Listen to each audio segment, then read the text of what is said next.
Buenas tardes. Estoy encantada de estar aquí hoy. That is about all I'll be able to say today in Spanish. I'm sorry, but I wanted to try a little bit. So I'm going to speak in English, but our other panelists, with the exception of Stavros, will speak in Spanish. So thank you for indulging me with my English. I wish I had spoke better Spanish, but because it's such a lovely country and I'm having a wonderful time in Mexico City. And I'm very impressed. Felipe, who is sitting next to me, is actually French, and his Spanish is beautiful, so fantastic. I'm glad that you're all here for this panel today. We're going to talk about fostering trust, the role and the tools of the auditing and accounting profession. I think you'll find it to be a nice end cap for the discussion that you've been hearing all day, the importance of all of us working together, all of those who are in the trust ecosystem, as I've heard it called earlier today and elsewhere at this session, at this conference. So whether it's the accountants and auditors, company management, boards of directors and those who govern, internal auditors, external auditors. I would put in that group regulators and government officials. I think we all have a role to play in the public interest and helping those who rely on the work that we all do. We owe it to them to work together and partner together. What we're going to focus on particularly today is anti-fraud, anti-corruption, those types of things. And we have a fantastic panelist whom I will introduce in just a moment. But let me just tell you a little bit about the work that the Center for Audit Quality, from which I come in Washington, D.C., we focus a lot on anti-fraud, on deterring and detecting fraud. And at the CAQ, we focus on material financial statement fraud. We find that that is the type of fraud that is often started by or allowed by senior management because perhaps of the pressures that they face to meet earnings, to get the company performance up. But the lessons that you'll hear today and the discussion that we'll have today is equally applicable to all kinds of fraud. So these large financial statement frauds, but also smaller frauds within a company that are at the lower ranks. So I think what you hear today will be applicable throughout the organization. One of the things that we found at the Center for Audit Quality as we look at combating fraud or misconduct or misdeeds is there are three critical components to combating this kind of behavior. One is that the company has to have a strong ethical environment, a strong ethical culture, often referred to as tone at the top. But we also think that has to permeate the entire organization, so whether it's tone at the top, mood in the middle, or buzz at the bottom, everybody in an organization has a responsibility to combat wrongdoing. Another important key significant aspect for fighting misdeeds is having a really robust conversation amongst all of those in the trust ecosystem. And then the third component is skepticism. So diving a little deeper in all of those areas, with respect to tone at the top, the management, the senior management at the company has to create an environment where everybody in the organization feels comfortable coming forward and asking questions and perhaps even bringing forth bad or hard news. That has to be accepted and opened and embraced, that people feel comfortable coming forward. And of course, part of tone at the top is having strong policies, not only having the policies, but also enforcing the policies if wrongdoing is found. So management has to address the issue and take decisive action. And then another important piece of tone at the top is that the ethical culture has to be felt throughout. Everybody has to understand that it's their responsibility and it's their job to make sure that the company has an ethical approach to their business.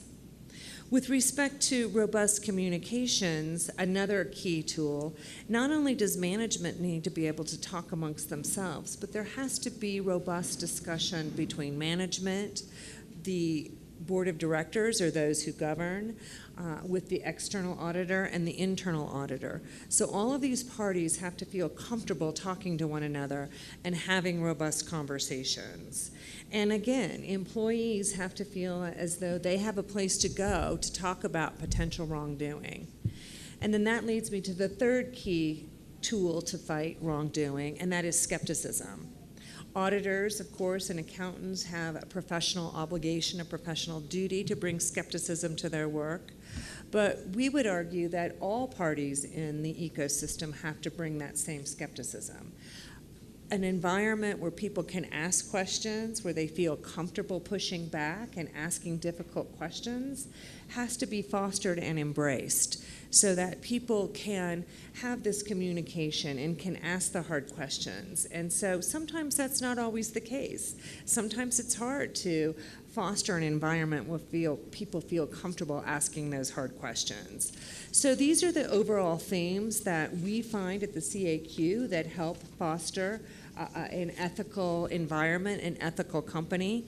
But we have a great panel who is going to help us think through some of these issues and what the ethical standards, what the professional standards require of auditors, accountants, and others as we fulfill our public interest role. So let me introduce each of them very quickly, and then each one of them is going to give a presentation.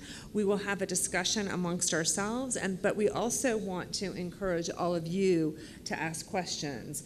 There will be a woman who has a microphone, so you can ask your question using the microphone so that it can be translated, because as you saw, I do not speak Spanish, nor do I hear Spanish very well or read Spanish, so using the microphone will help us get it translated expeditiously.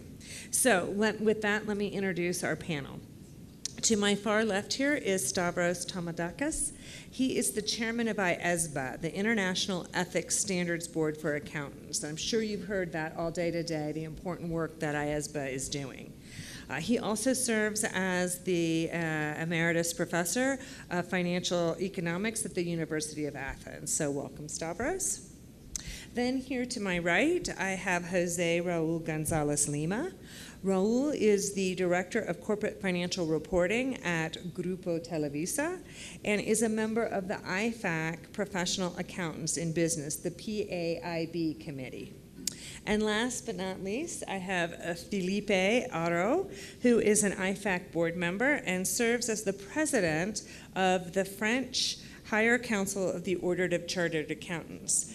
It sounds much more elegant in French, but my French is even worse than my Spanish, so I'm not even going to attempt to say it in French. But welcome to you, Felipe.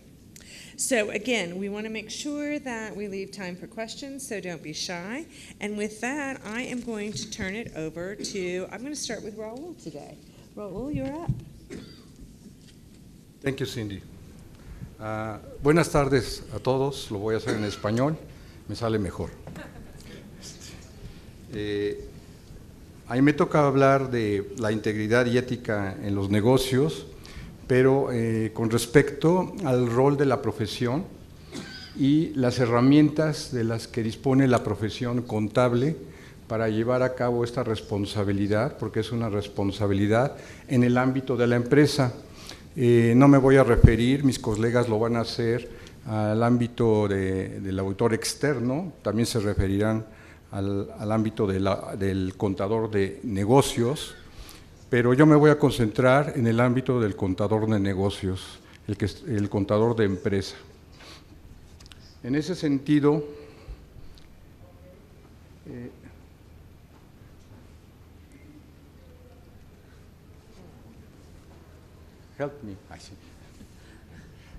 en ese sentido voy a referirme a lo que yo considero son las herramientas de las que puede disponer el contador, además de las que tiene su propia profesión, algunas herramientas que en México tenemos para evitar el fraude, evitar la corrupción. Estas herramientas son documentos a los que me voy a referir en mayor o menor medida, probablemente muchos los conozcan, pero vale la pena recordar o hacer algunos comentarios al respecto.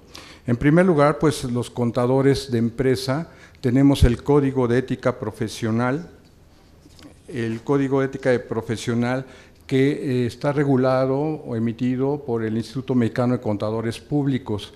Este código pues está con base en el Código de Ética Internacional que emite el organismo de quien tenemos el honor de contar aquí con el presidente, ¿no? El chairman.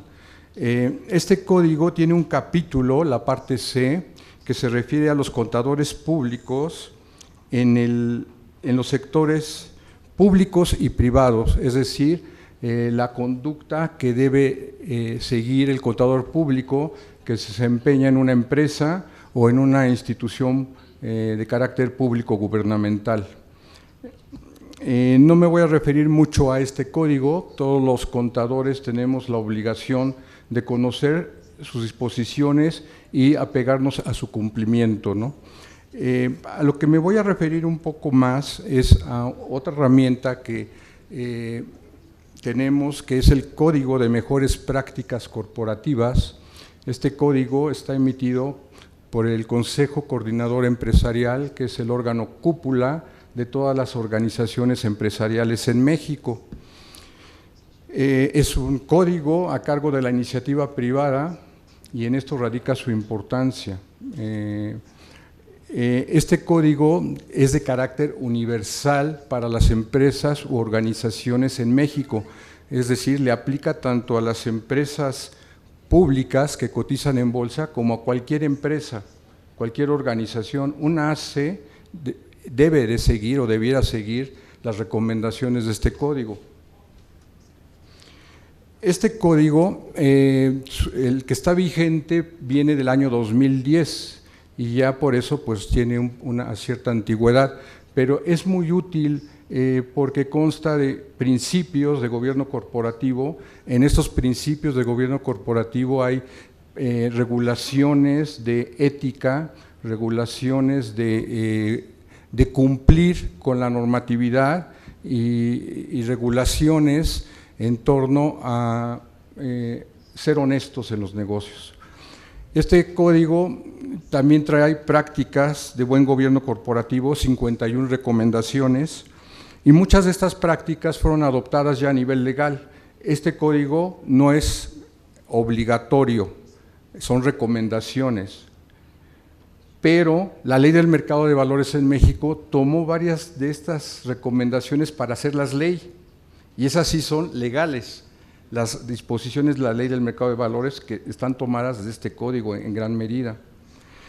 Y debo comentar que actualmente este código se encuentra en proceso de revisión. La nueva edición va a salir en la segunda mitad de este año y va a traer nuevas mejoras, nuevas disposiciones, principalmente, y aquí me voy a permitir adelantar un poco, la función de riesgos y cumplimiento.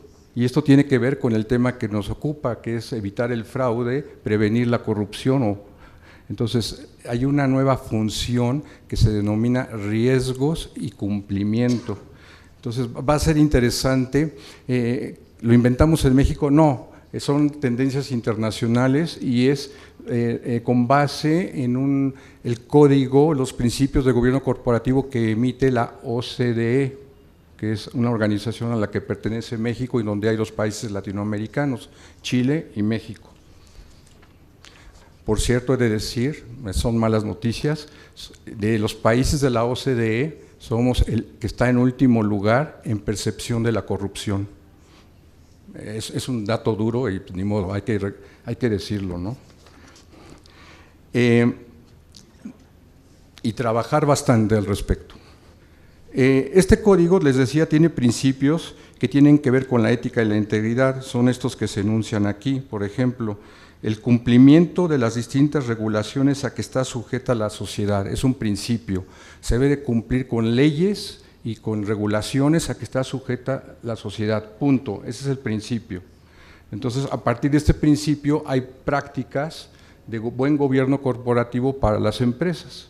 Entonces, es más o menos una buena guía en la cual la profesión contable tiene mucho que hacer en el gobierno corporativo de una empresa en los distintos niveles, desde el Consejo de Administración y los comités que apoyan al Consejo de Administración como auditoría, planeación y finanzas, evaluación y compensación, próximamente esta nueva función que se denomina riesgos y cumplimiento, hasta la administración propiamente de la empresa, en donde se encuentra el contador público esparcido en casi todas las áreas de una empresa, por supuesto las áreas que le corresponden, Contraloría, impuestos, información financiera, auditoría interna, pero podemos ver contadores de empresas en el área de finanzas, en el área de planeación y presupuestos, en el área de desarrollo de negocios, en las áreas de relaciones con inversionistas, de recursos humanos, políticas y procedimientos y tecnología.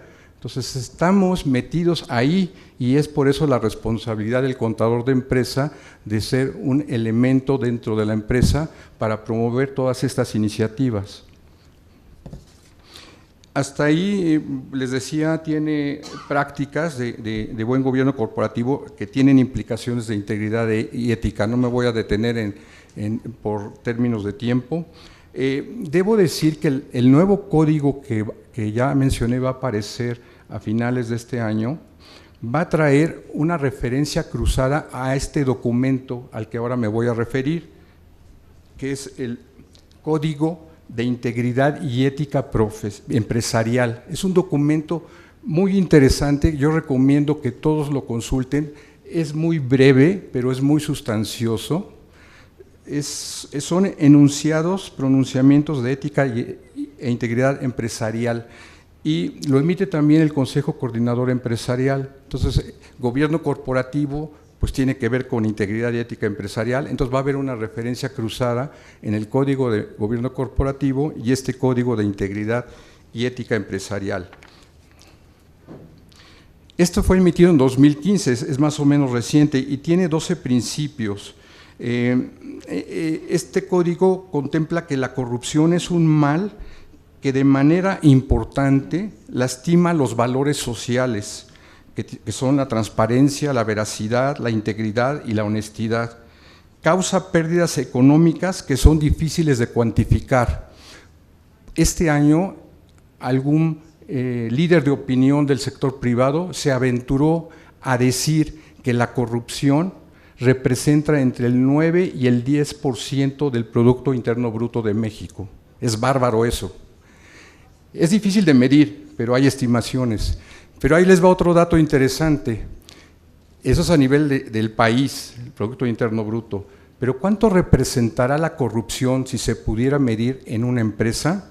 Este líder de opinión mencionó que representa en un promedio ponderado el 5% de las ventas de una empresa.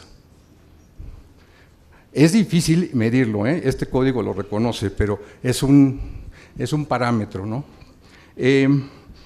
Causa pérdidas económicas que son difíciles de cuantificar, afecta a accionistas, inversionistas, empleados y terceros interesados, afecta la competencia y el desarrollo del bienestar social y deteriora el bien común, que es uno de los objetivos de la profesión. Actuamos en pro del interés común. Tiene 12 principios, no me voy a referir a ellos, solamente a uno, el que es tajante, el que es cero tolerancia. Prohibición a la corrupción, no se permite la corrupción, punto.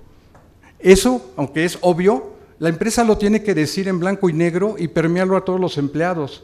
Nos parece obvio, no a la corrupción, pero hay que decirlo con todas sus palabras y ponerlo por escrito y hacer cursos y entrenamientos y procedimientos y políticas al cero tolerancia a la corrupción en la empresa.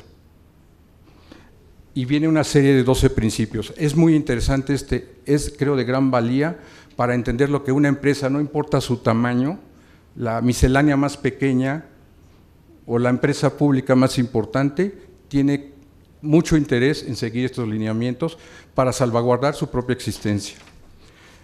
Hay otros documentos que son interesantes, no me voy a referir por tema de tiempo. El Código de Conducta y Ética Empresarial de IMEF. ¿Y por qué hablo de IMEF? Bueno, porque IMEF es una asociación de ejecutivos en finanzas en la que casualmente la profesión que predomina en esta organización, adivinen cuál es, los contadores. Hay ingenieros, actuarios, abogados, pero habemos muchos contadores. Entonces es otra buena herramienta de referencia para estos términos de prevención de fraude. Y finalmente me voy a referir a esto. No me gustaría referirme, porque es una iniciativa que está manejando el gobierno. Y alguien ha dicho, la corrupción es tan importante que no se le puede dejar al gobierno. Pero hay esta es una iniciativa muy importante.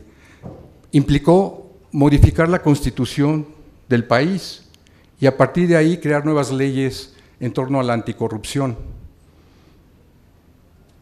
Yo desconfío porque es más burocracia y quién sabe hasta cuándo vayamos a ver los verdaderos resultados.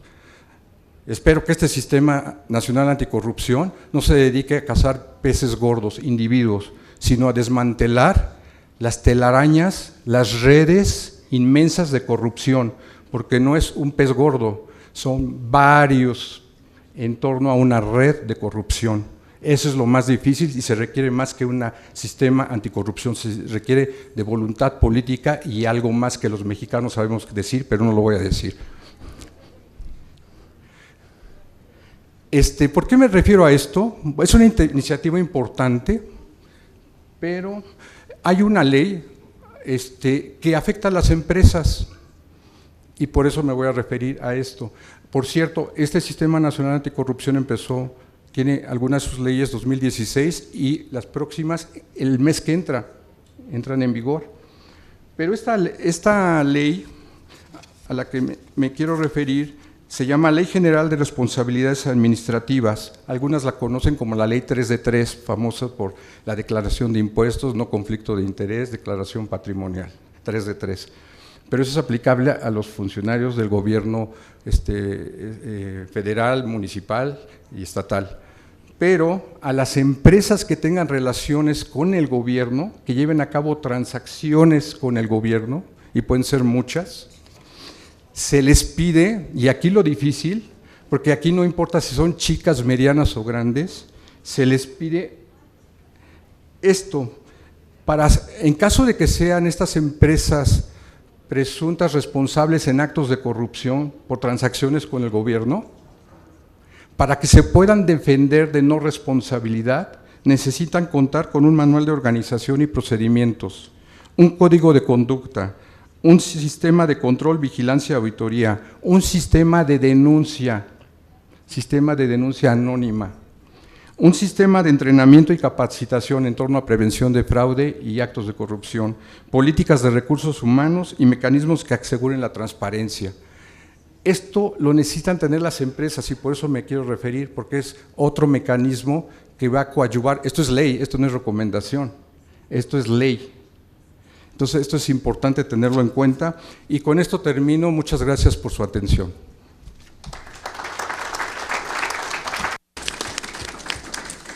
Gracias, Raúl. Stavros, por favor.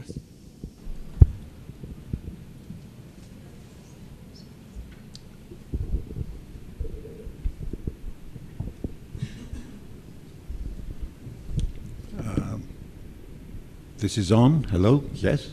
Yes. Thank you.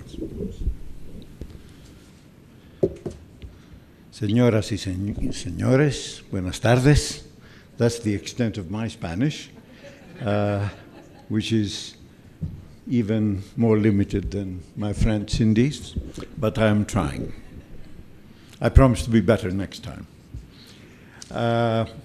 Thank you very much for the invitation, and I'm very happy to be here and see you all, and I'm very happy to have a chance to talk a little bit about our subject here. Of course, where is the... No.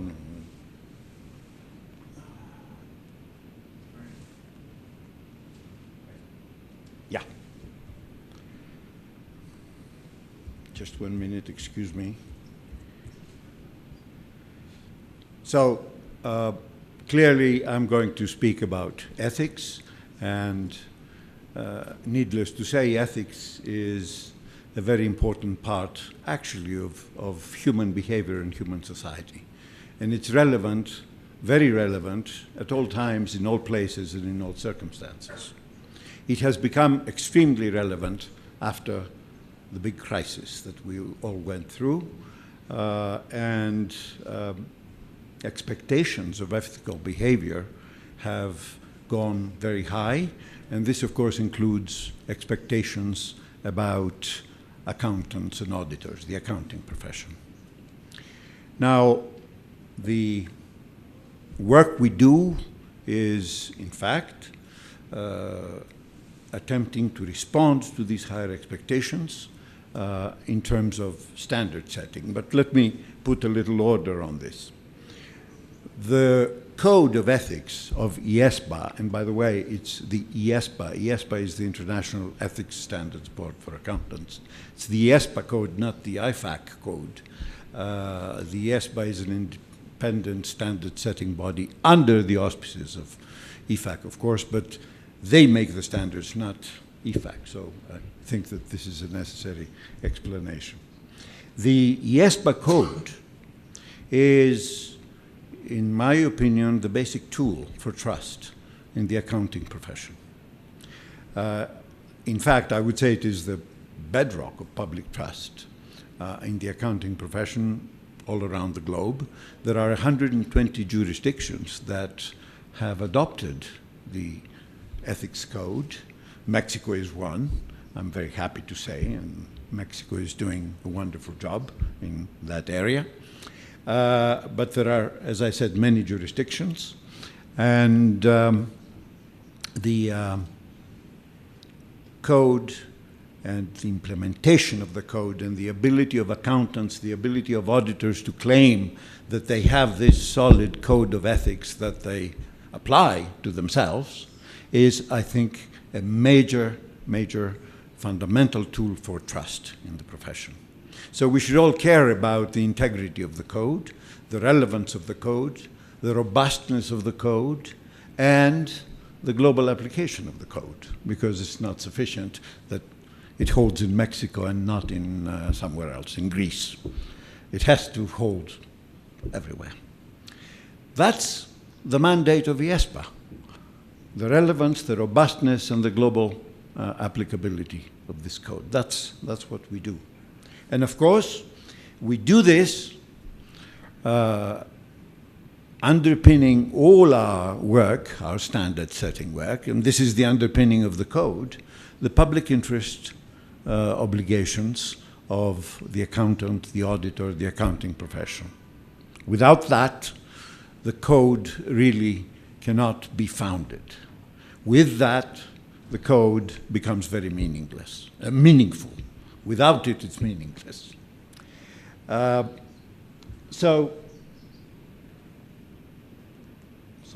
wrong button.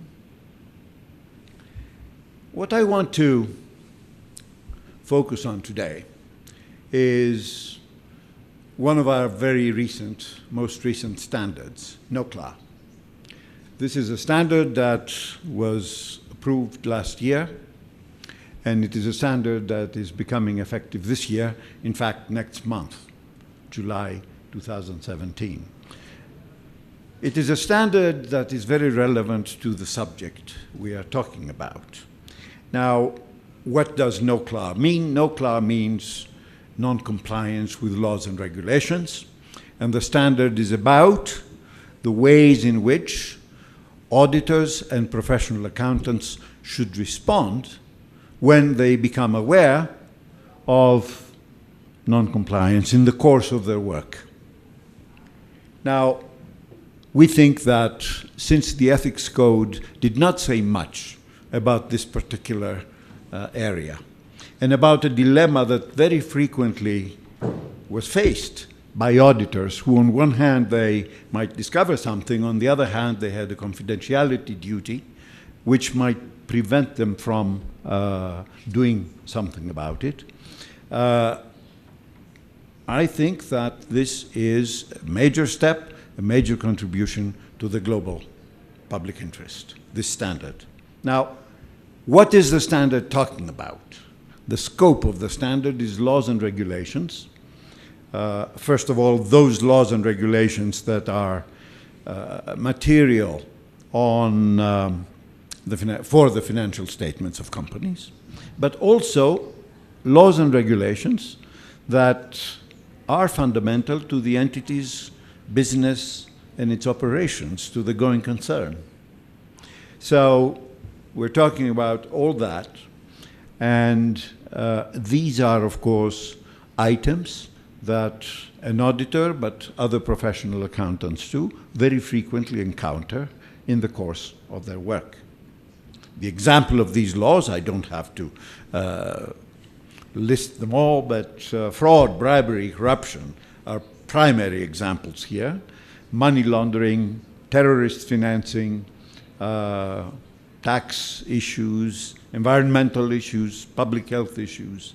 We have many examples where such violations, such non-compliances have led to major damage to the public interest and to the public at large, and where perhaps if this standard existed, something could have been done about them early on. The standard applies to all professional accountants. Auditors doing audits, auditors doing non-audit, providing non-audit services, but also PAIBs. And not only Bs in business, but also Gs in government. The standard has a proportionality built in. It is proportionately more demanding of auditors than it is of other accountants. And in a horizontal sense, it's also proportionally more demanding of auditors doing audit work or of senior PAIBs than of the others. So there is proportionality built into this standard. I will not go into such detail, but you'll be interested. You can find this out by reading the standard, which I, of course, urge you to do. Now, let me focus on the auditor, which is the highest requirement for the standard. And let me very briefly describe what the standard provides. First of all, the standard provides that the auditor who becomes aware of non-compliance or suspected non-compliance, has to make sure that he or she understands what this is about and what laws are relevant here. First step that the standard requires is that the matter is raised with management of the client or those in charge of governance of the client.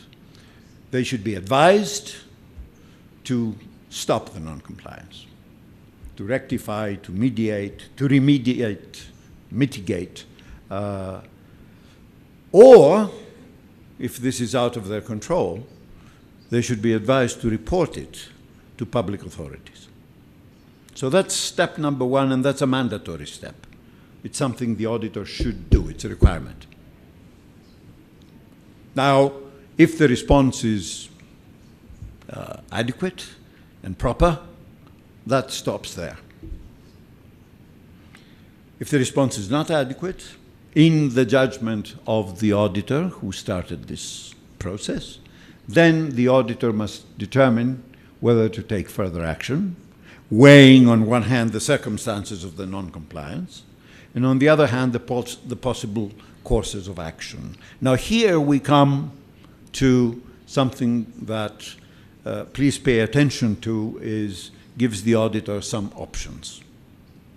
First of all, the auditor has the right, in this case, if he or she determines that the response of the company, the client, was not adequate, has the right to proceed and report this to a relevant regulator, to a public authority. But this is a right and not an obligation.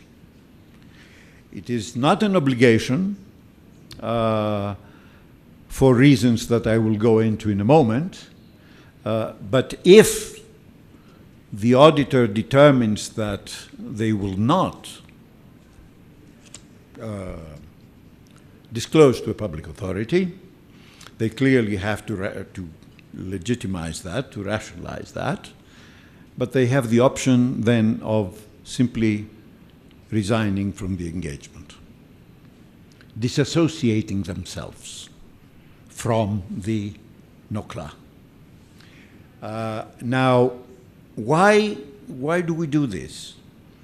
You know, this standard was very controversial when the first version came out for consultation, because it included a mandatory duty for the auditor to report to an outside authority. And we went around the world. The ESPA had 3 roundtables in Asia, in America, in Europe, and we found out that this would create enormous problems in the functioning of the standard in a number of jurisdictions where the auditors felt that they were not adequately protected if they took the step of public disclosure. Adequately protected either in a legal sense, from liability suits, or even, in some cases we heard, in a physical sense. So, we were agreed, the board agreed, and this was the outcome of very wide consultation, and our Public Interest Oversight Board agreed, they approved the standard after all, that the standard should have this option at the end. It should be a right, not an obligation to disclose, but in the case of non-disclosure, there was another path that should be followed. So, in all this, and I want to, I'm sorry, where am I? All right.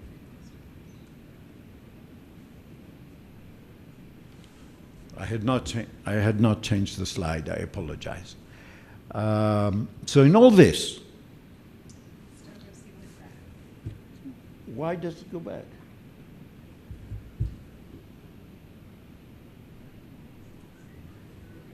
The last point is very important.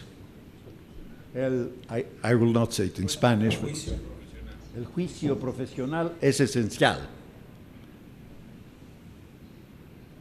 Very important. This is a standard that does not create mechanical obligations. It says to the auditor or the professional accountant, at every step of the way, you have to exercise your professional judgment. So it's a standard that's soundly based on essentially the principles and the fundamental principles of the code, of which professional judgment, of course, is a very significant building block.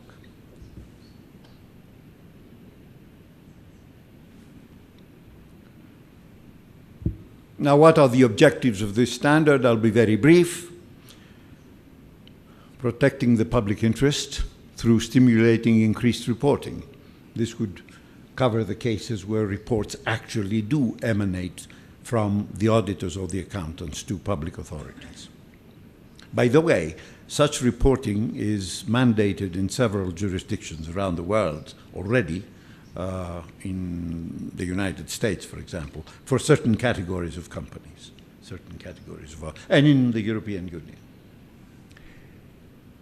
Secondly, stimulating more accountability by management and those in charge of governance. Why? Because what will certainly increase with the application of this standard is reporting from auditors to their clients. And this is very important because this is going to require then management and those in charge of governance to develop responses to this. And this will elevate both the responsibility and their engagement, with NOCLAR, I mean. Thirdly, protecting trust in and the reputation of the accountancy profession. Because, why? Because it makes the accountancy profession responsive precisely to cases of non-compliance, such as corruption, bribery, and what have you, which are very much in the public mind, as we have heard in this conference and we hear all the time around the world. The outcomes we expect, well, of course, is protection and promotion of the public interest, but also the protection and the strengthening of the reputation of the accounting profession, but also the protection of the individual accountant's or auditor's safety in difficult circumstances, since, as I clarified, the standard allows certain options that enable such protection. Now, that's all I will say about the standard. And since our subject is bribery, corruption, and so forth, I will tell you a few words about another standard we're working on right now. And that is what in the code is called inducements, including gifts and hospitality. Right now in the code it applies, it's in part C of the code, it applies to PAIBs, but we think that it has some general applicability to all accountants, including auditors.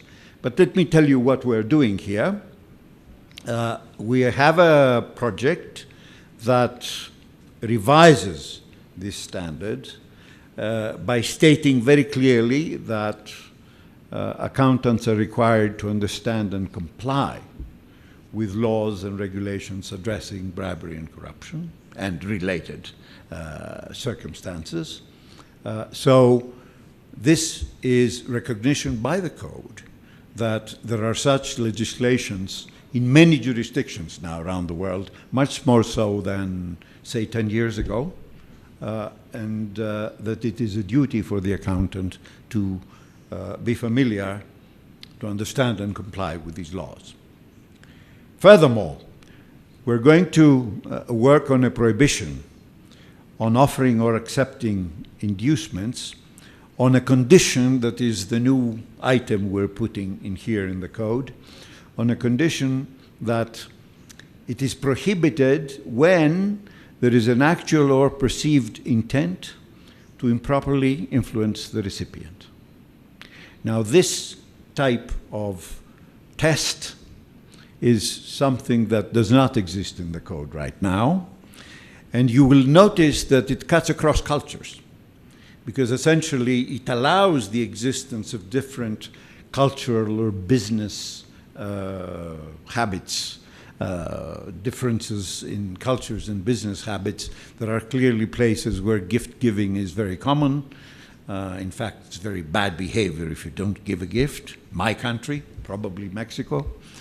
But there are other places where even the smallest gift may be thought of as an ill-intended move. So this is how we propose to take care of that in the standard.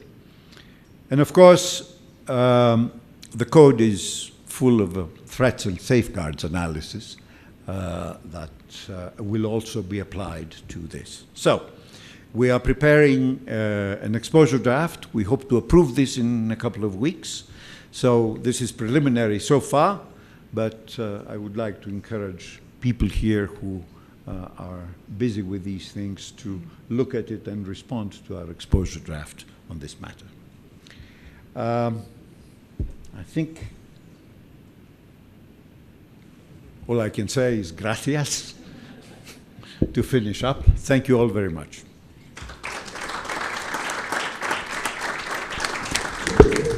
Thank you, Stavros. And now, Felipe, por favor.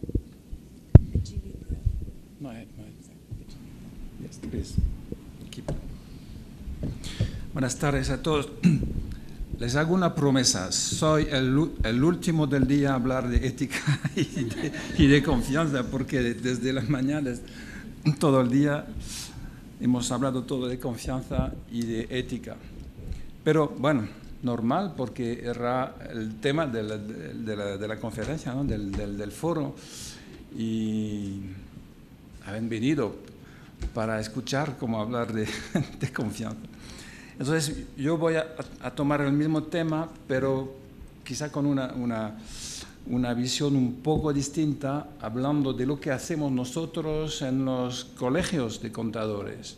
Hemos hablado de leyes, del Standard Setting Board, de ética, pero nos toca después a nosotros como profesionales de despacho de aplicar esta normativa y a nivel de colegio de tener una política para promocionar y luego para comprobar la justa aplicación de la normativa. Y es importante, insisto, sobre el hecho de que es un papel que les toca a los gremios, a los colegios, porque si no lo hacemos nosotros, lo hará la administración pública. Tenemos ejemplos de países, y ya como le he comentado esta mañana, yo tengo 2 ejemplos de 2 países distintos entre Francia y España, y en España el control de calidad se hace por parte de funcionarios de la administración tributaria. Y puedo decir y comentar por experiencia que la relación es totalmente distinta y que es una lástima de no hacerlo entre colegas. Entre colegas no quiere decir que puede ser un fallo para una falta de serio, ¿no? No, lo hacemos con serio y es imprescindible que tengamos este serio en el control. Pero un funcionario, mirando a sus papeles de trabajo, va a buscar el error, va a buscar en dónde hay el fallo en el proceso de aplicación de la normativa. Cuando, por el otro lado, si es un control hecho por un colega, tendremos una relación más de pedagogía para explicarlo y para dar quizá un poco de tiempo al colega, al contador, para que cambie su manera de trabajar, ¿no?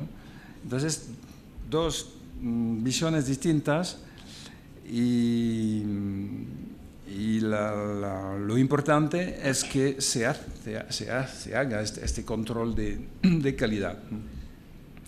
Entonces, ¿qué tenemos nosotros como contadores? ¿Qué tenemos como herramientas, como manera de poder ponerlo en marcha y aplicar?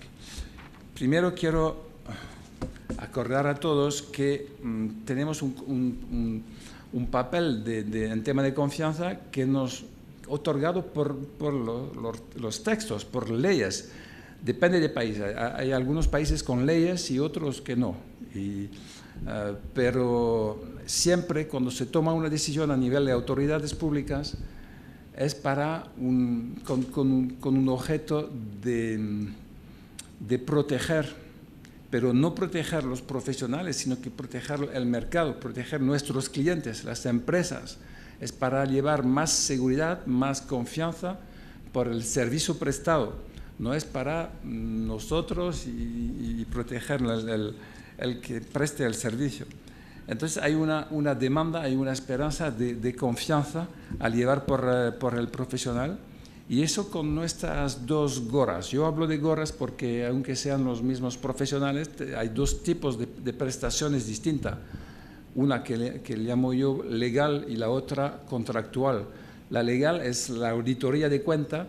Por obligación legal, la empresa necesita un auditor para emitir un dictamen, para exprimir su opinión sobre estados financieros que tiene que analizar con sus diligencias, ¿no? Y el otro tipo de servicio es prestar un servicio que no sea de auditoría, que puede ser de contaduría, de contabilidad, de llevar cuentas, incluso para llevar una contabilidad, pero desde el momento que es un contador público, miembro de un colegio de contadores públicos, tiene que respetar estas reglas de ética y la normativa que se aplica a todos sus trabajos. Entonces, que sea para el uno tal como para el otro, estas reglas de ética se imponen a todo lo que hacemos nosotros y es un compromiso profesional y por eso lo que importa en la finalización del trabajo es la firma.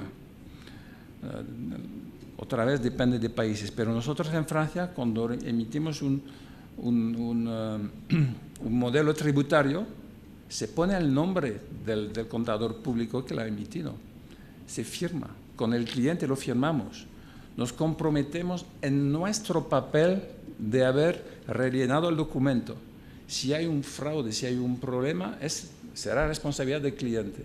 Pero nos comprometemos nosotros en lo que hacemos, en lo que son las diligencias de nuestro escepticismo, como lo dijo antes Cindy, el escepticismo profesional, de tener la duda de lo que es y de aplicar los controles profesionales, ¿no?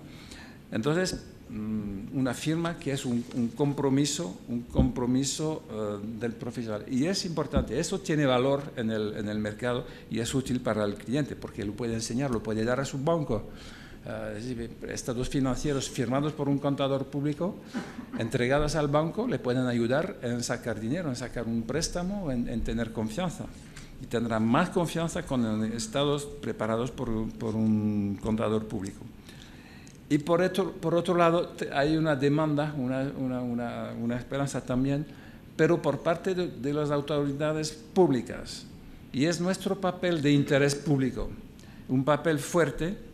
Somos, bueno, podemos decir intermediarios, ¿no? entre las autoridades y los clientes. El que nos paga es el cliente, pero lo hacemos con un interés público, respetando reglas y ayudando al Estado en luchar en contra de fraudes, de corrupción, de blanqueo de dinero, de terrorismo, etc.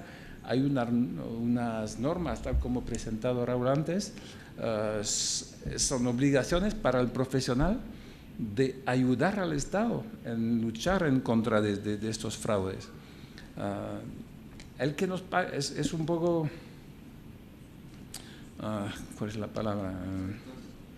¿Cómo? Contradictorio no. Esquizofrénico. Porque tienes que denunciar un señor que te paga, ¿no? Y es un papel un poco delicado, un poco difícil, ¿no? Contradictorio, sí, también. Conflict? Yeah, conflict, but it's not a conflict of interest. No, es problemático porque y se necesita, esto lo comenté esta mañana, se necesita una protección del profesional que va a denunciar, que va a hacer un acta para denunciar su cliente. Se necesita un secreto absoluto, pero más que nada, porque si no, no lo haremos. Entonces, este papel de interés público es útil a la sociedad. Es un interés público para ayudar al Estado. También ayudamos en la recaudación del impuesto, porque preparando modelos tributarios, eso ayuda al Estado en cobrar su IVA, el impuesto de sociedad, la renta, etc. Y a veces los clientes nos dicen, ustedes trabajan para el Estado y necesito ayuda, necesito asesoramiento para saber cómo pagar menos. Y es nuestro papel también de ayudar en pagar menos, pero aplicando ley y respetando leyes. Eso tiene una palabra, se llama optimizar la situación del cliente, ¿no? Pero respetando leyes. Entonces, a nivel de normas, no puedo decir mucho más que ya lo que comentó Stavros en su presentación. Son normas y nosotros, bueno, cuando terminemos una carrera de estudiante para ser un contador público, claro que hemos estudiado la normativa, pero la normativa técnica, cómo llevar una contabilidad, cómo presentar estados financieros, cómo aplicar una auditoría, cómo las diligencias, etcétera, etcétera. La normativa ética se enseña bastante poco. Lo digo por haber hablado bastante con universidades. Sí que hay cursos y está prevista en la carrera, pero no es la parte más importante. Y el momento de presentar exámenes y de terminar la carrera, muy poco se cuestiona el tema de ética. Es un tema más para los colegios, para asegurar de que los miembros sean éticos y respetan las obligaciones. Entonces, bueno, la aplicación de la norma es una cosa, la comprobación de la aplicación es otra. Y es lo que tenemos que hacer como responsable de colegios, y hablo con mi experiencia de presidente en Francia, de lo que hemos desarrollado a nivel de un control de calidad, es decir, para controlar que se aplique bien la normativa, lo hacemos nosotros, desarrollando todo un programa, y cada 6 años como máximo, cada uno de los contadores, miembros del colegio, son controlados. Viene un colega durante un día, un par de días, para controlar su método de trabajo, tomando unos ejemplos de clientes, etcétera, y analizando para comprobarlo. Y luego con la aplicación de sanciones, porque hacer un control si no llega al fin y al cabo sobre sanciones no sirve para nada y puede ser una sanción. Entonces, las normas son el cuadro, el marco en el cual tenemos que actuar todos como profesionales, y es algo que es muy útil, porque pues, puede parecer inútil y pesado y tiene un coste porque vamos a dedicar tiempo y a perder tiempo, sí, pero hay que verlo como una inversión, porque resulta más caro no aplicar norma, no tener norma y no tener ética. Y la aplicación de estas normas fortalece la relación con las autoridades públicas. Es porque tenemos una normativa ética, que tenemos la confianza de las entidades, de las autoridades. Si no, seríamos una profesión mercantil como cualquier otra, sin ninguna relación de confianza por parte del Estado. La normativa y la aplicación de la normativa es lo que fortalece esta relación. Me falta una, la última. Entonces, bueno, ya he hablado del tema de esquizofrenia del contador público. Como intermediario entre los clientes y las autoridades, y aplicando estas reglas de interés público. Y resulta que si actuamos bien, si lo hacemos bien, tendremos la confianza de todos, de los unos y de los otros, de los clientes y de las autoridades.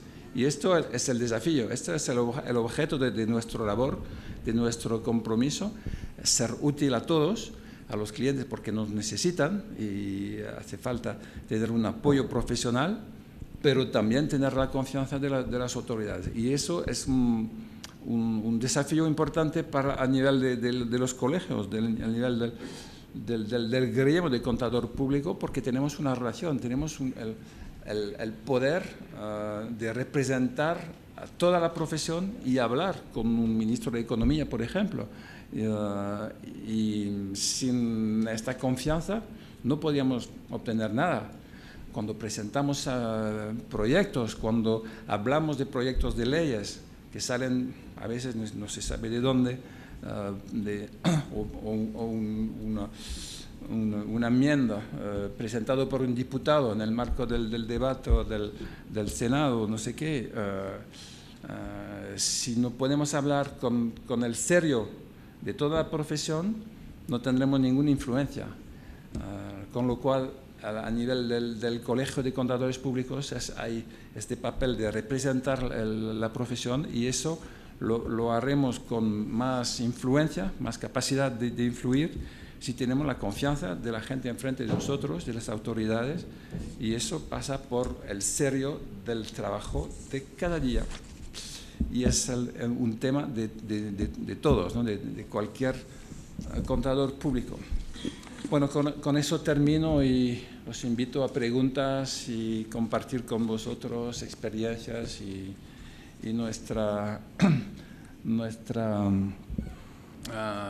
bueno, visión a nivel internacional, porque como miembro del board de la IFAC también es un espacio en donde compartimos nuestras experiencias para llegar al final a una normativa que sea internacional y que sea aplicable en cualquier país, adaptándose y teniendo en cuenta la cultura de cada uno, pero la materia contable es una materia que se presta a una normativa internacional. No hay motivo para tener una regla distinta en la manera de contabilizar un leasing que sea en México, en Alemania o en China, ¿no? La operación es la misma y no tiene sentido de tener distintas maneras de contabilizarla. Entonces, la normalización hace parte de la globalización y es lo que nos da importancia a la profesión contable para ser actores de confianza y ayudar a las autoridades públicas a nivel internacional.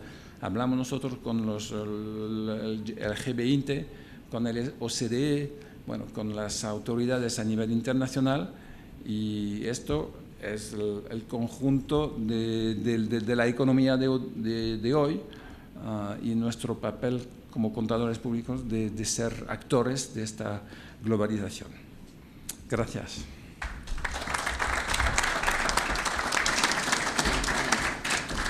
Thank you, Felipe.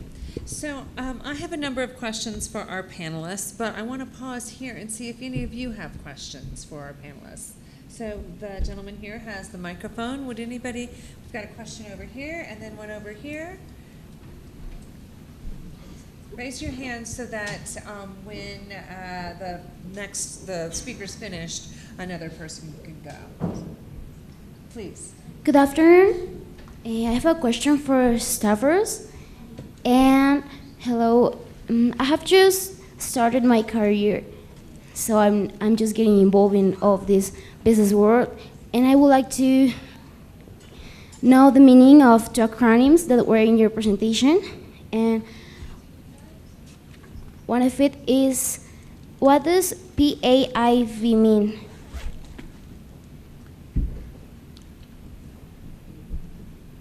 I'm not sure I caught Your question is, what does the AIB mean?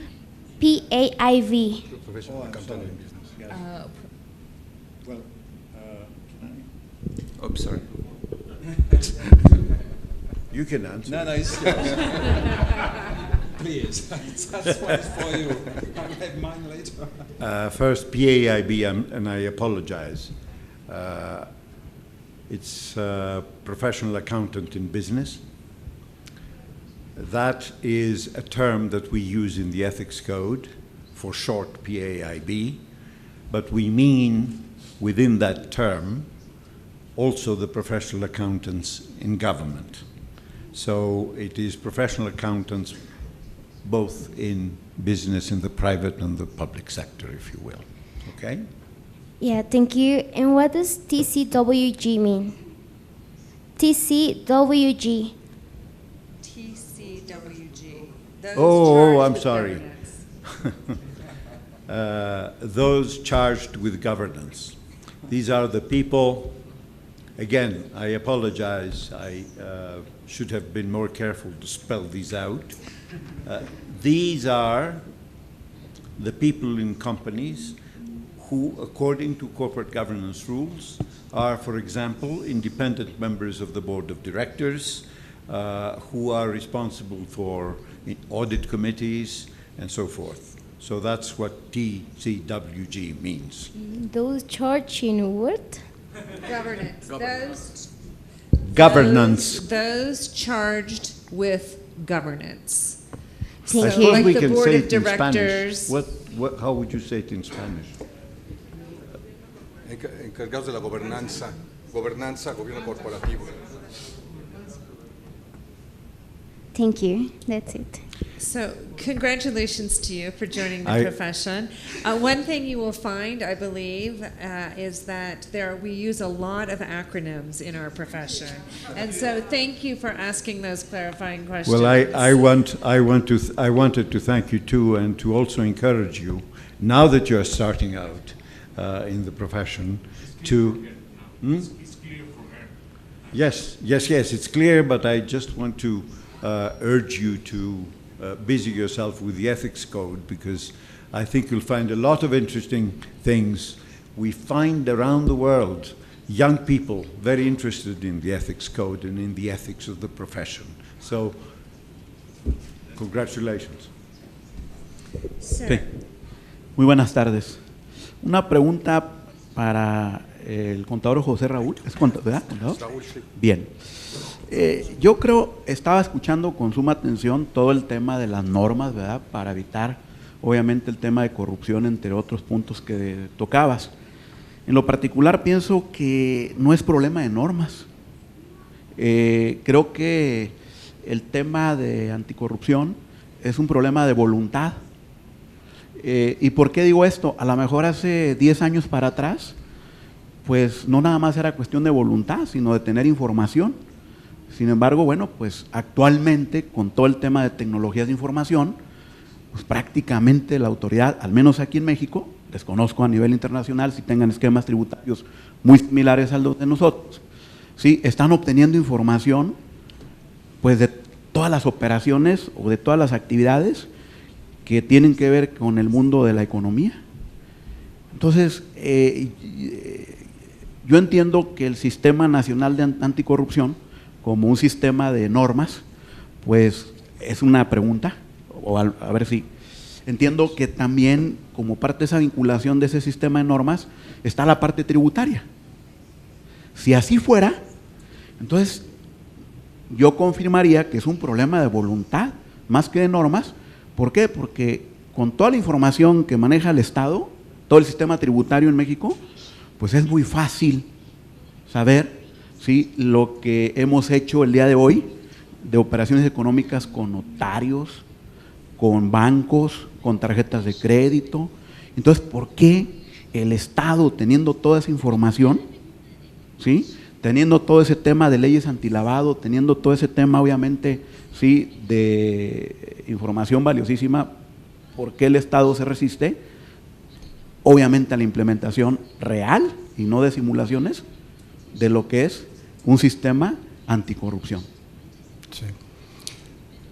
Bueno, las leyes del Sistema Nacional Anticorrupción son normas legales que habrá que cumplir, van dirigidos en primera instancia a los servidores públicos en el orden federal, estatal y municipal.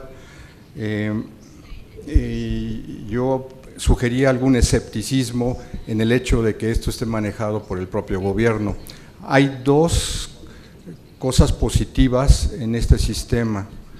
Uno, el que se involucra a las empresas en la ley que mencionaba, porque es una manera en que las empresas sí se pongan a trabajar, porque sabemos trabajar las empresas cuando se propone uno trabajar.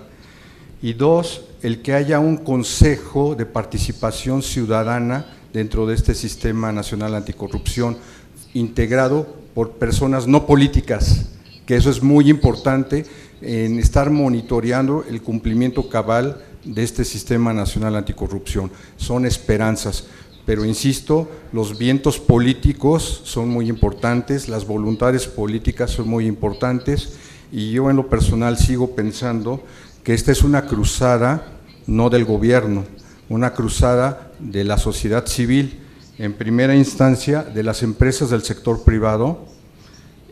Las ONGs juegan un papel muy importante en la medida que haya más organizaciones no gubernamentales involucradas en estos temas. Las profesiones, y aquí nuestra profesión contable juega un papel muy importante. Es tradicional en México en las clases de ética de decir que los dos códigos de ética más rigurosos de las profesiones en México es el de los médicos y muy por el estilo el de los contadores. Entonces creo que juega un papel importante las profesiones. La familia porque la familia sigue siendo una institución, aunque muchos se obstinen en atacarla sistemáticamente, es todavía una institución nuestra, de nuestra mentalidad y cultura latina. Es muy importante la familia porque ahí es el ejemplo, lo que permea en las futuras generaciones. Cuando se ataca a la familia, se ataca a la prevención del fraude y la corrupción, en mi opinión. Y por último, las personas y los individuos. El simple hecho de entrar a un sanitario público y limpiar lo que uno moja es una actitud ética, no dice limpie lo que uno moja, es una actitud de ética. No es un código de conducta, es una actitud de ética. Dejar el sanitario más limpio que como uno lo encontró, es una actitud de ética. Esos principios de ética son los que hay que permear desde la iniciativa privada, porque no van a venir del gobierno, ¿eh? Very good. Any other questions from the audience? Okay, well, I will ask my questions, but continue to think on yours, and if you have any more, just raise your hand, and we'll make sure we get to them. So, Stavros, I'm going to start with you. If I understood the NOCLAR requirements correctly, an auditor or an accountant who sees wrongdoing or noncompliance with rules and regulations or laws and regulations must report it to the to the company as management. And then if the auditor or accountant is not satisfied with how the management deals with it, he or she has two options: to either withdraw from the engagement or to go to the government. Is that correct? Yes.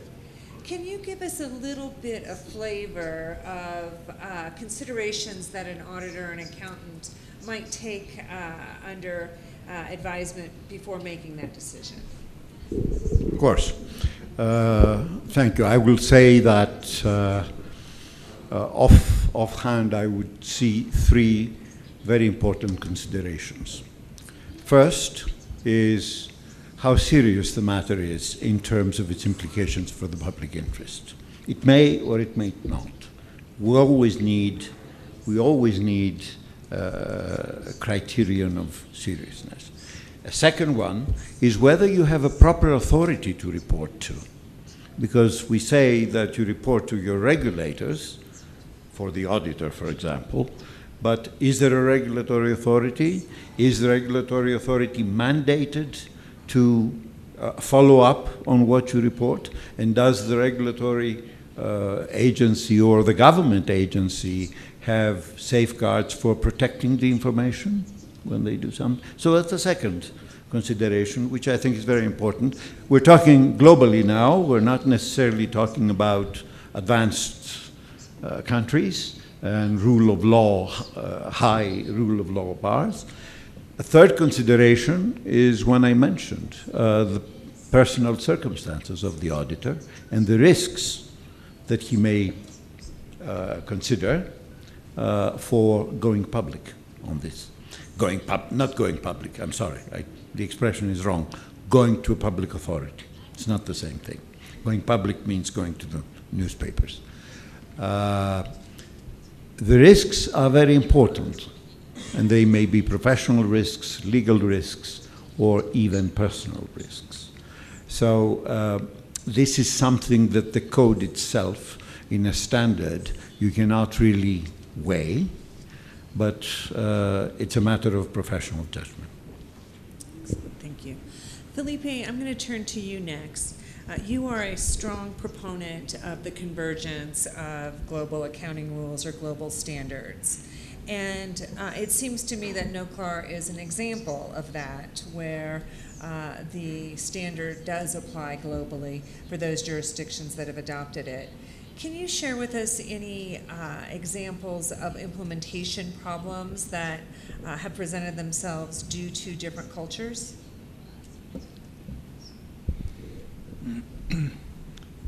Well,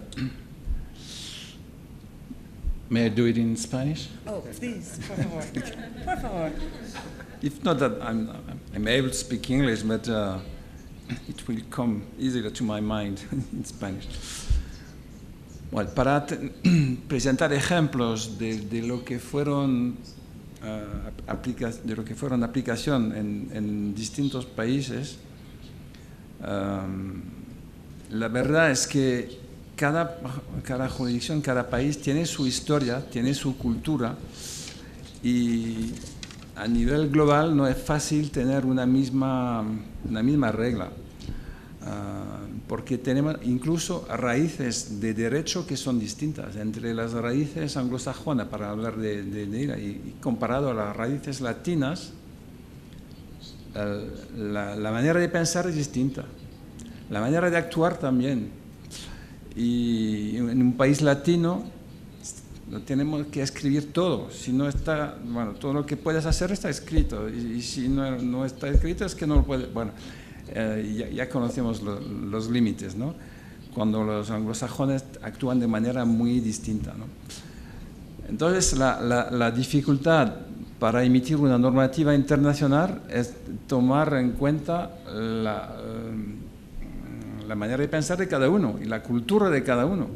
Y si hablamos de africanos y de asiáticos, aún peor, ¿no?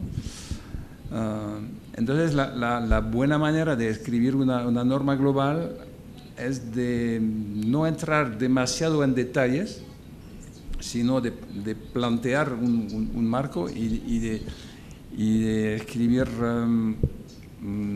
raíces de comportamiento, de actuación, pero dejando un poco de espacio para que cada uno se siente confortable y lo pueda aplicar a su manera. Entonces, es un equilibrio muy difícil, y yo saludo el trabajo del IESBA y de Stavros, porque lo que hace es fantástico, ¿no? Es que comparar culturas distintas para al final emitir algo que se aplica a todos es un desafío increíble, ¿no? Pero bueno, es la única manera de salir con un proyecto de profesión global, internacional, para poder aplicarlo en cualquier país.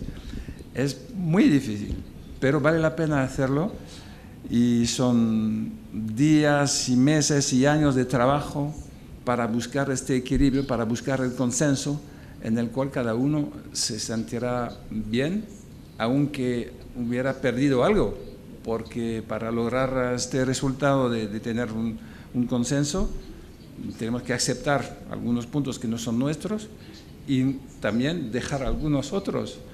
El equilibrio, y es bueno, la imagen del contable, ¿no? El equilibrio entre el debe y el haber. Nada más. I know Stavros wants to add on to that. Yes, I would like to add a couple of remarks on this, because of course the differences in cultures and laws around the globe is something we standard setters struggle with all the time, as you said, Philippe. Now, it's not as difficult as I think you made it sound, because the ethics code, for example, but not only the ethics code, the other international standards, have made a very conscious choice to be principles-based rather than being rules-based. So being principles-based allows a certain flexibility, and I am talking about the ethics code, allows a certain flexibility and a certain ability of specific jurisdictions, people in specific areas and circumstances when implementing this, to make adjustments to local institutions, local culture, local habits, and so forth, religion even.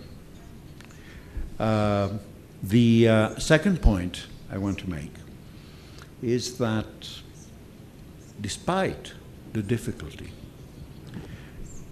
when going around the world and talking with people about implementation of the ethics code, because that's what I can talk about, you'll be surprised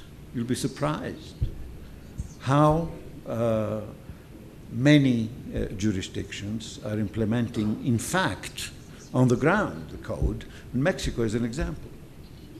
I mean, the institutions and the culture difference, you talked about the Anglo-Saxon and the Latin. There are, of course, other people in the world. There are Greeks, for once, there are Chinese, and so forth. It's amazing how you go across and you talk about the code, how the profession, and this is, I think, a great honor and a great achievement of the accounting profession, how they manage to do it. And if I were sitting back and thinking about it a priori, yes, it would seem a very difficult thing, but in fact, going around the world and seeing the experience, it's not all that difficult, and therefore, I think we should be optimistic and ambitious that we can do this. And its importance is not only that you promote ethical behavior, which you do, that you promote the public interest, which you do. There is also something else. The big problem of globalization is that very frequently it is globalization without standards, without rules, without governance. And this work, this wonderful work that's done under the auspices of IFAC, of standard setting, and under the auspices of local institutes and the profession, is that little by little you're introducing standards in the global order. That's something to think about. I mean, that really has a political significance that goes beyond the specific matters we're talking about here. So a final question or a follow-up question, Felipe. What is the right body to be writing international standards? Wow.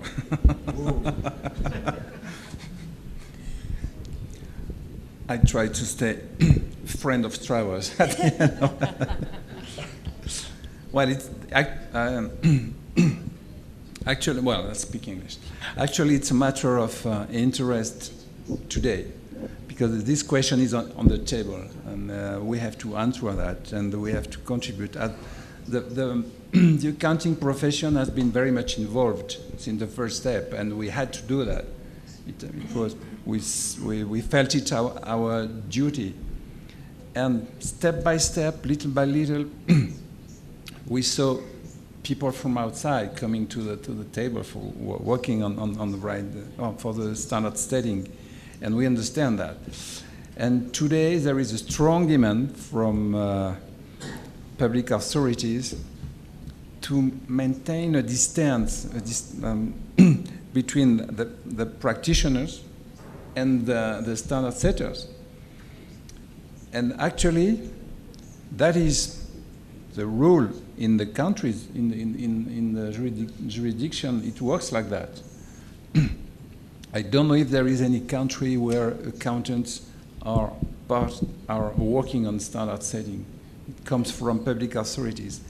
And now we have that demand, very strong demand, to put the accountants out of the room for working on the standard setting. I think, once again, we have to find the right balance, because to avoid any exaggeration, it shouldn't be the ones or the other ones.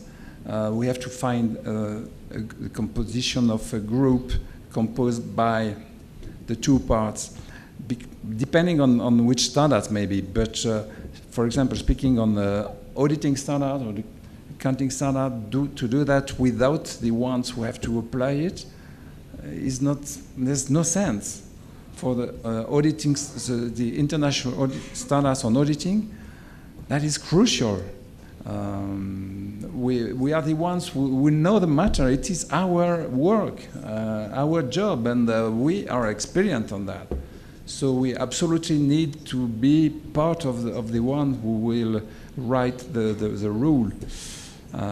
But we have to admit at the table to share that with non-practitioners and with public authorities. So I think that maybe it may be different from one board to another one. For the auditing, for me, I explain that. Maybe for ethics, it may be different, as Travers will have his opinion on that. For accounting, it will be composed too. So we have to find the right way to balance that, but anyway, it thinks that we have to move something. and to go a step forward towards some future and a different future for standard setting. It's my personal impression, but we don't know what will be the issue today of that discussions. Very well Travers, said. it's your turn. Thank you very much. Thank you. During my presentation, I made a little remark that these are the IESPA standards, not the IFAC standards. There was something behind that. And the something is the principle of independence for standard setters. And nobody disagrees with this principle. Everybody, the profession, the regulators, governments, and so forth, everybody agrees that the principle of independence for standard setters is a fundamental. Where there is disagreement is perceptions. Public authorities, especially in Europe, but elsewhere also, say that the scheme as of standard setting, this is ethics, audit standards and so forth, the scheme of standard setting as it now works, which has safeguards for independence. For example, one safeguard is that the chair is an independent person. I'm not an accountant, by the way. I've been a regulator. And the other chairs are similar, not similar people. Or there is a rule in all standard setting boards that there is a 50-50 participation of practitioners and non-practitioners already. Or that each standard setting board has we have four public members, members who represent a clear public interest constituency, if you will. And of course, all the boards are under oversight, the Public Interest Oversight Board. These are the safeguards of the present scheme, but indeed there is a discussion, and Cindy put her finger on it. There is a discussion that now the perception is that this scheme is not conducive to sufficient perception of independence. And this is something that we must recognize has occurred after the crisis, which is a crisis of confidence in many ways. And of course, all our discussion here is about rebuilding trust, re-establishing confidence, and so forth. So this is part of it. And I won't say any more besides, beyond saying that my opinion is, I go, not being an accountant, I go even further than you. My opinion is that you cannot produce these standards, either ethic or audit or education, without practitioners participating. Because then you'll have a tremendous gap between the standards and the implementation and compliance of the standards, and that's not in the public interest at all. So that's what I can say, but of course there are many views on this. Raul, do you want to weigh in on this? If not, I have another question for you. So, Raul, if I understand it correctly, Mexico has not yet implemented NOCLAR, but you're getting ready to, correct? That's correct. Do you anticipate any implementation issues unique to Mexico? Because as we've heard, we have to have international standards, or international standards are helpful, but they have to be adaptable to the jurisdiction. Do you anticipate any implementation issues or differences in Mexico from elsewhere? No, en términos de la profesión, no creo que vaya a haber dificultad para que el Instituto Mexicano de Contadores Públicos haga la adecuación de esta normatividad en la profesión contable en México. Y aquí yo agregaría que las herramientas que tiene el contador o los contadores de negocios en las empresas van a facilitar mucho la comprensión de estos principios de la normatividad de NOCLAR, que es el non-compliance with laws and regulations. Entonces yo creo que no va a haber mucha dificultad para entendimiento entre la profesión y también para adaptarla a los negocios en México. What about any implementation problems with the Mexican anti-corruption system regulations that have recently been adopted? Bueno, creo que va a ser importante cómo los profesionales de la contaduría, en este caso la profesión independiente, los auditores externos que tienen a su cargo las auditorías tanto de información financiera como de cumplimiento y otro tipo de auditorías integrales en el sector gubernamental, van a tener que tener presente esta nueva regulación de cumplimiento cabal con leyes y regulaciones. Creo que en el sector gobierno podría haber alguna dificultad por las estructuras en que está puesto el gobierno federal, estatal, municipal, por los aspectos políticos que conlleva el simple trabajo en una entidad del gobierno, puede ser que ahí haya alguna dificultad para implementar esta nueva normatividad. So one last call. Does any of the audience members have any final questions? Would any of our panelists like to make a final point for our audience?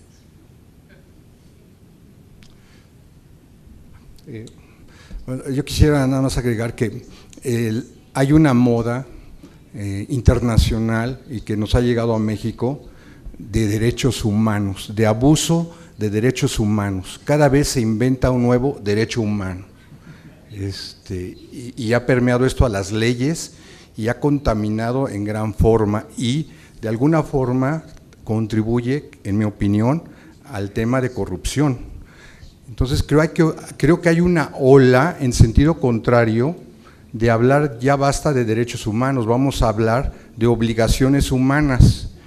Y en este sentido, el combate a la corrupción es una obligación humana y este es en contrasentido a los derechos humanos. Y en este sentido, la profesión contable tiene mucho que decir en esta nueva ola, en esta nueva cruzada. One final question, yes. Let's get you the microphone, or not, if you, English, or, okay, in English I can respond to you. Mi pregunta es, cuando habló de la corrupción, siempre se menciona que México está en los últimos lugares en el ranking de la OECD, la OCDE. ¿Quién nos califica para estar en ese lugar? Porque algunas veces somos nosotros mismos, pero yo me he fijado que nosotros somos muy duros con nosotros mismos como país y como mexicanos, nos exigimos demasiado. Y a veces veo los rankings de otros países, no voy a decir el nombre, de países latinoamericanos, que soy el más feliz, y dicen, es este país, su población es la más feliz. Y tú vas a ese país y dices, ¿cómo estos van a ser los más felices? En corrupción me cae que no creo que están no tan bien como nosotros. En ingreso no están bien que nosotros, en seguridad, pero ellos dicen que son los más felices. Entonces, ¿quién nos está calificando para estar en ese lugar en cuanto a corrupción? Sí, en ese sentido, México está entre los países más felices del mundo. Eso es lo paradójico, el país con percepción de mayor corrupción, pero de mucha felicidad. Pero a este respecto a la pregunta, en el caso es la percepción de la corrupción, no se está afirmando que haya corrupción, sino percepción de la corrupción, lo califica la propia OCDE. Es como parte de sus rutinas de evaluación de países, así como evalúa economías, evalúa el gobierno corporativo, evalúa la percepción de la corrupción y eso es la propia OCDE. Hay otros indicadores de transparencia internacional a nivel, o sea, no locales, que también nos ponen en una clasificación de 165 países, arriba del lugar 100, ya no voy a decir el número. Entonces, sí es de fuera de donde viene esas calificaciones, lamentablemente. Nosotros, si encargáramos una calificación, pues tenemos organizaciones no gubernamentales que pues, son confiables, que podrían darnos una evaluación de la corrupción en México. Si se la encargamos al gobierno, pues va a decir que no estamos tan mal, que las cosas buenas también se cuentan. Entonces, sí hay un trabajo mucho por hacer. Hay que recordar que en la OCDE solo hay 2 países latinoamericanos, Chile, que nos gana, y México. Si nos ponemos en el contexto de Latinoamérica, por respeto a otros países, no voy a mencionar en qué lugar andamos con respecto a otros países, ¿no? Pero es un tema cultural muy importante, ¿no? en nuestra región. Well, I am afraid that brings us to the end of our session. I only have one last thing that I must do as the moderator, and that is to ask all of you to join me in thanking Stavros, Felipe, and Raul. And of course, thanks to all of you.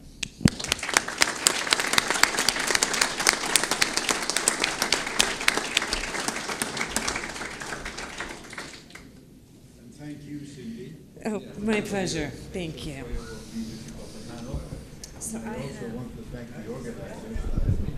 also want to thank the organizers. This was an impressive conference, and especially thank the staff that worked behind all this organization, because I know how hard the work is to do a thing like this. So thank you all very much.